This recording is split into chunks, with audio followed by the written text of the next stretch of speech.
8 мартты неге эле күндө кылып салыш керек да. Бир күн 8 март бул аздык кылат. Же болбосо жок дегенде ушул жаздын 3 айынын баарын аялдардын майрамы кылыш керек дегендердин бирөөмүн. Анткени аял заты жок, бул биздин жашообуздун философиясынын деги эле ааламыбыздын бир туткучу жок болуп калышы мүмкүн. Ошондуктан мен бул келе жаткан 8 март менен энелерди, эжелерди, карандаштарды чын ниетимден, чын жүрөгүм менен куттуктайм. Алардын жашоодо койгон максатына, тилегине биз дайыма жанында бек жүрүп, алдыда жүрсөң ак жолдой, артта жүрсөң саң голдой, өйдөдө өбөк, ылдыйда жөбөк болууга дайыма тилектейбиз, жана дайыма даярбыз. Рахмат. Без женщин мы не можем представить мир. Без женщин это упадок всего, наверное. Даже если как мы могли бы появиться на свет без женщин. Женщина – это наша жизнь, женщина – это наша вселенная, женщина – это наша философия. И поэтому я горячо поздравляю с женским днем 8 марта. И мы всегда готовы быть рядом с нашими матерями, с нашими сестрами, вообще женской половиной всего человечества. Скажите, пожалуйста, обычно восточная женщина считается хранительницей очага. А сегодня роль женщины в обществе, как вы оцениваете? Вообще, ученые доказали, что если на одну и ту же трудную ситуацию поместить мужчину и женщину, женщина 2 раза стойко переносит все невзгоды.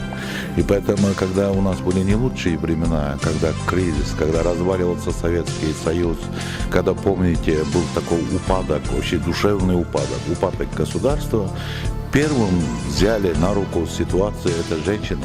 Вспомним тех, которые брали сумки и челночили. Вспомним тех, которые уезжали, оставляли свои страны и первым пошли на работу на другие страны. И поэтому роль женщины и всегда была передовой, потому что и даже на произведении Чингиза Айтматова, вспомним, если «Материнское поле» Толгонай,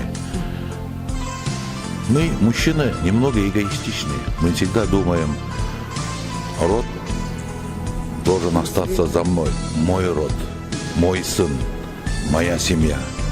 А женщины думают иначе. Они думают о роде человеческом, чтобы человечество жило. И в этом и величие, наверное, женщин. Я так понимаю. Как вы будете описывать кыргызскую женщину? Какие они бывают обычно? Роль кыргызской женщины всегда у нас отводилась особая роль. Иногда мне даже немного смешно, когда нам говорят о роли женщин и стараются привить, например, западные ценности. Если мы вспомним истории, это всегда у женщин отводилась женщинам особая роль. Я, будучи как режиссер Курманджан Датки, когда представлял фильм в Америке, когда после фильма это фешенебельное общество, среди них один задал мне вопрос, какова роль сейчас и какого положения женщин в Кыргызстане. И тогда как раз у меня с собой была банкнота, я вытащил и показал портрет Курманджан Датки. Я сказал, вот она у нас в национальной купюре.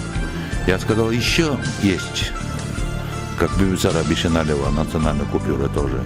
И спросил, а есть ли у вас в Америке в банкноте портрет женщин? И тогда весь зал зааплодировал мне. И поэтому это уже доказывает, какова роль в кыргызском обществе наших дорогих женщин.